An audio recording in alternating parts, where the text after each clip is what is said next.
Play boss Haryana देख रहे हैं आप और मैं हूं आपके साथ आकृति वर्मा। माननीय सुप्रीम कोर्ट की ओर से लिव इन रिलेशनशिप में रह रहे लोगों के लिए एक अहम फैसला सुनाया गया है कि अगर आप लिव इन रिलेशनशिप में किसी के साथ काफी लंबे समय से रह रहे हैं और उस संबंध के बीच अगर आपका कोई बच्चा है तो उससे पैतृक संपत्ति दी जाएगी। यह फैसला माननीय सुप्रीम कोर्ट की ओर से सोमवार को सुनाया गया है। ऐसे में सुप्रीम कोर्ट की ओर से फैसला दिया गया है कि अगर आप किसी के साथ भी, किसी महिला व पुरुष के साथ भी काफी लंबे समय से लिव इन रिलेशनशिप में रह रहे हैं और अगर आपके संबंध के बीच आपका कोई बच्चा है तो उसे उसकी पैतृक संपत्ति से वंचित नहीं किया जा सकता, उसे उसकी पैतृक संपत्ति दी जाएगी। जी हां, यह फैसला माननीय सुप्रीम कोर्ट की ओर से सुनाया गया है। ऐसे में यह फैसला उन लोगों के लिए है जो लिव इन रिलेशनशिप में रह रहे हैं। लिव इन रिलेशनशिप में रह रहे लोगों के मामले में सुप्रीम कोर्ट का ये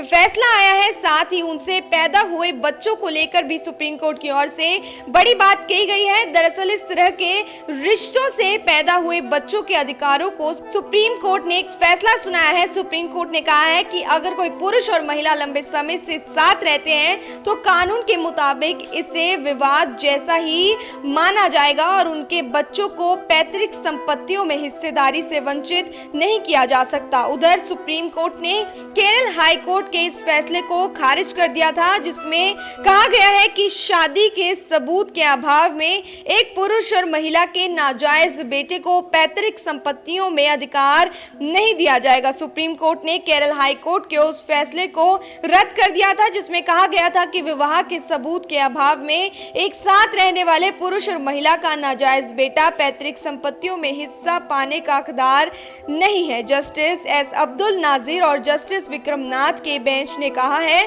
कि यह साफ है कि अगर एक पुरुष और एक महिला पति और पत्नी के रूप में लंबे समय तक एक साथ रहते हैं तो इसे विवाह जैसा ही माना जाएगा। इस तरह का अनुमान साक्ष्य अधिनियम की धारा 114 के तहत लगाया जा सकता है। अदालत ने कहा है कि यह अच्छी तरह से तय है कि अगर एक पुरुष और एक महिला पति और पत्नी के तौर पर लंबे समय तक एक साथ रहते हैं तो विवाह के पक्ष में अनुमान लगाया जाएगा। सुप्रीम कोर्ट ने यह फैसला केरल हाई कोर्ट के 2009 के एक फैसले के खिलाफ दायर याचिका पर सुनवाई के दौरान सुनाया था। बता दें कि केरल हाई कोर्ट ने एक पुरुष और महिला के बीच लंबे समय तक चले रिश्ते के बाद पैदा हुआ एक बच्चे को पैतृक संपत्तियों में हिस्सा देने के निचली अदालत के आदेश को खारिज कर दिया था। हाई कोर्ट ने अपने आदेश में कहा था कि इस बात का कोई सबूत नहीं है कि याचिकाकर्ता के माता पिता लंबे समय तक साथ रहे। दस्तावेजों से सिर्फ यह साबित होता है कि याचिकाकर्ता दोनों का पुत्र है, लेकिन वह